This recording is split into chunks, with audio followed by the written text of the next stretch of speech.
2 dead men, 2 dice games, and one name that keeps showing up at every single scene. J. Prince Jr. just had a trial date locked in, connected to Takeoff's murder case.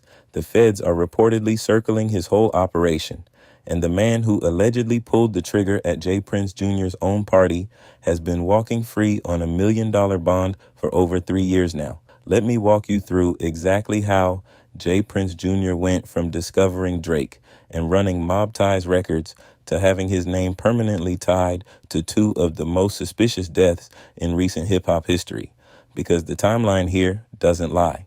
And once you see it all laid out, you'll understand why the streets and the feds are closing in. Let's start with the killing. Most people still don't know the full story on September 4th, 2022, Labor Day weekend. A 29-year-old Chicago-based celebrity jeweler who went by Duke the Jeweler flew down to Houston, Texas. Duke had built a reputation making custom pieces for rappers and athletes, and he was in town to link up with Boosie Badazz, who had a co-headlining concert with Plies that night. Boosie reportedly wanted a custom chain made, so the two met up before the show. But before the concert, Duke ended up in a high-stakes dice game. And according to multiple reports, including from outlets like Sandra Rose and social media posts from that very night, he was gambling with or near J. Prince Jr., and Duke won big. We're talking roughly $100,000 in cash. He wasn't being quiet about it either. The man posted videos on his Instagram account counting thick stacks of money while Boosie and others looked on. He was also wearing over $1 million worth of his own jewelry. Chains, watches, rings, all of it on full display. He was basically broadcasting his location and his winnings to the entire internet in real time. Now here's where it gets dark. After the concert wrapped up, Duke walked out to the parking lot to get to his car. According to TMZ's report from September 2022, police sources said witnesses saw 2 unidentified men hop out of a black GMC truck, approach Duke on foot, and fire multiple shots at him. He was hit several times. Duke was pronounced dead at 11:46 p.m. that Sunday night, 29 years old, gone. But this is the part that made the streets go absolutely crazy. The robbers took his cash, reportedly all of it, every dollar he won in that dice game. But they left every single piece of jewelry on his body. Hundreds of thousands of dollars worth of chains, watches, and rings were still on him when police arrived. Think about that for a second. You're telling me somebody ran up on a celebrity jeweler wearing $1 million in ice, shot him dead, and only took the dice game money? That's not a robbery. That's a hit. Somebody knew exactly how much cash Duke had won and exactly where he would be when he left that venue. The streets and the internet immediately started connecting dots to J. Prince Jr., claiming Duke had been gambling with him or near him and that the dice game may have been a setup from the start. Now, no arrests have been publicly confirmed in Duke the Jeweler's murder as of right now.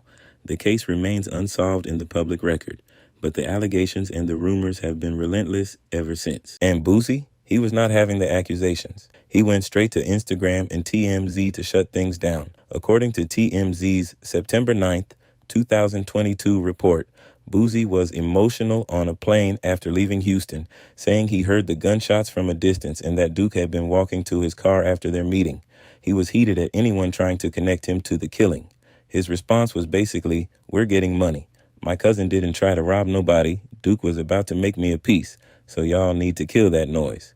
Boosie co-headlined the show with Plies and said Duke had followed his crew to the concert, but the internet wasn't buying everybody's innocence, and the suspicion only grew when what happened 2 months later came to light.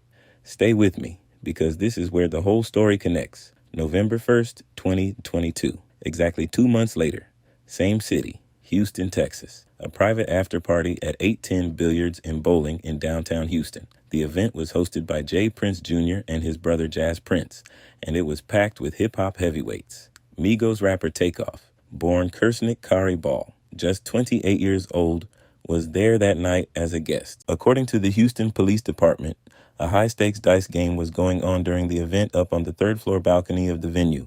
Heavy gambling, big money being thrown around. And when the party started winding down around 2:30 in the morning, an argument broke out as people were leaving.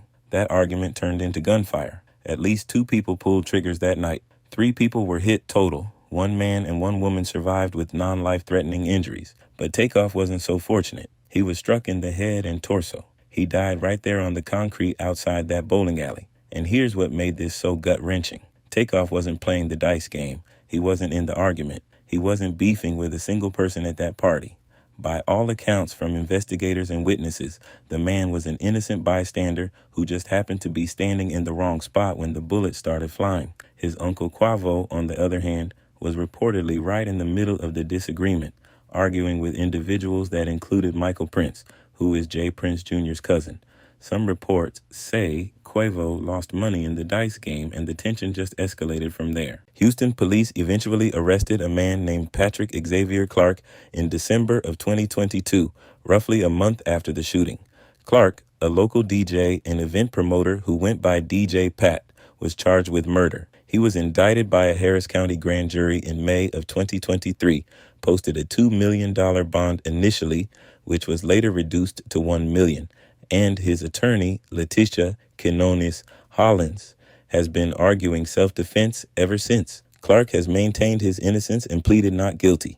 And just last week, on February 10th, 2026, Clark appeared for a pretrial hearing in Harris County Court. According to KPRC 2 News, his trial is now officially set to begin November 9th, 2026, with jury selection starting November 5th. That's almost exactly 4 years after Takeoff was killed. But here's where Jay Prince Jr.'s name gets real heavy in this case, and it's a detail that a lot of people missed. The initial conditions of Patrick Clark's bond specifically prohibited him from contacting Jay Prince Jr. or any members of the Prince family. Ask yourself, why in the world would a judge put that in the bond conditions if Jay Prince Jr. was just an innocent party host who had nothing to do with anything? That little detail set the internet on fire when it came out. It didn't prove anything legally, but it raised questions that still haven't been answered. Then the viral video surfaced. Footage showed Jay Prince Jr. walking right past Takeoff's body on the ground shortly after the shooting. And in that clip, he didn't stop. He didn't kneel down. He didn't appear emotional or shaken.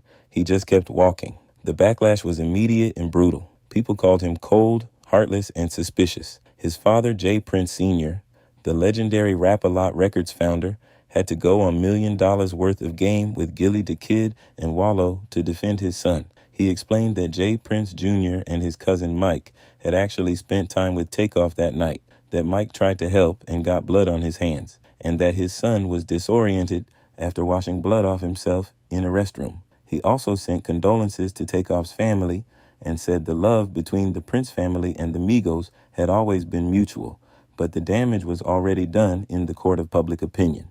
And the fallout didn't stop with the internet. It got personal. In February of 2023, things blew up between Jay Prince Sr. and Offset. It started when Jay Prince went on $1 million worth of game and called Offset out publicly, saying he wasn't there for Takeoff when Takeoff was alive and questioning his loyalty to the Migos. According to Billboard's timeline of the beef, Prince claimed he had helped Offset on multiple occasions, including squashing beefs with Sauce Walka and helping after Offset allegedly got jumped by Lil Baby's 4PF crew in Atlanta. Offset fired back on Instagram after the 2023 Grammys, where Quavo performed a tribute to Takeoff, saying he didn't know Jay Prince from a can of paint and accusing him of exploiting Takeoff's death by repeatedly doing interviews about the situation. The beef got ugly fast, with Prince warning Offset publicly that there would be consequences and Offset calling Prince police for airing out their private history. Even Cardi B got dragged into it. Fans blamed Gilly and Wallow for giving Prince the platform to instigate. And while all this public drama was playing out, the forensic problems in the actual murder case kept getting worse. The Houston Forensic Science Center issued Brady notices flagging chain of custody issues with the evidence, meaning some of the physical proof in this case may have been compromised. Cameron Joshua, an associate of Jay Prince Jr.'s Mob Ties crew, who was identified as carrying a weapon that night, was arrested on weapons charges connected to the incident. Social media immediately started asking whether police were squeezing Joshua for information about what really happened and who else might have been involved.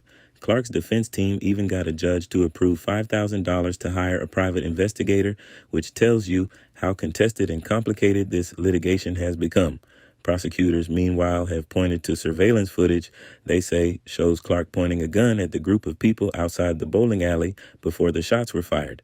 Multiple videos from the incident also show Quavo walking away from the argument before the gunfire erupted, which only deepened the question of why Takeoff, who was following behind his uncle to leave, ended up being the one who died. Court hearings kept getting pushed back, with a hearing in December 2025 getting rescheduled to January of 2026 before the November trial date was finally set. So let's lay it all out. September 2022. Duke the Jeweler wins $100,000 in a dice game reportedly connected to J. Prince Jr., gets ambushed and killed in a Houston parking lot, and only the cash gets taken while $1 million in jewelry stays on his body. Case still unsolved. 2 months later, November 2022, Takeoff gets shot and killed at J. Prince Jr.'s own party after another dice game goes sideways. The man charged with Takeoff's murder is banned from contacting the Prince family as a condition of his bond. The case has been plagued by forensic failures and delays for nearly 4 years, and as of February 2026, Clark's trial is set for November. 2 dice games, 2 dead men, one name at the center of both events. Now, J. Prince Jr. has not been charged with any crime in connection with either death. That needs to be said clearly. Allegations from the streets and social media are not the same thing as a criminal indictment, and online speculation does not equal legal guilt. But when your name keeps appearing at the scene of fatal dice games in the same city 2 months apart, when a judge specifically bars the murder suspect from reaching out to you, and when viral footage shows you walking past a dying man's body without breaking stride, the questions are going to keep coming. And honestly, they should. The Prince family has been a force in Houston for decades. J. Prince Sr. built Rap-A-Lot Records into a southern rap empire starting in the late 1980s, launching careers for the Ghetto Boys, Scarface, and more. The man's influence in Houston is hard to overstate. When rappers came through the city, they checked in with the Prince family. It was understood. J. Prince Jr. came up in that world, launched Mob Ties Records, which stands for Movement of Bosses Together in Elevated Structure, and alongside his brother Jazz Prince, played a role in discovering Drake after Jazz found him on MySpace back in 2006. They helped get Drake signed to Lil Wayne's Young Money Entertainment in 2009, and J. Prince Sr. has acted as a mentor to Drake ever since. J. Prince Sr. even brokered the peace between Drake and Kanye West for the Larry Hoover benefit concert in 2021. For years, J. Prince Jr. positioned himself as the next generation of Houston hip-hop royalty, running Mob Ties and building his own roster. But all of that legacy, all of that influence is now overshadowed by the bodies connected to his orbit and the trial that's about to put everything under a microscope. Patrick Clark's murder trial in November 2026 could be the moment that finally brings some real answers for Takeoff's family and the hip-hop community. Or, given the history of delays and forensic issues, it could get pushed again. Either way, Takeoff's family, Duke's family, and everyone who loved those 2 men are still waiting for justice. And the clock is ticking. Do you think the trial in November will actually happen this time, or are we looking at another round of delays? And here's the bigger question. If Patrick Clark gets convicted, does that close the book on J. Prince Jr.'s involvement in all of this, or does it crack open a whole new chapter? Drop your theory in the comments, because I'm genuinely curious where y'all stand on this one. Hit subscribe if you want to stay on this case as it develops, because when that trial kicks off in November, we're going to be all over it.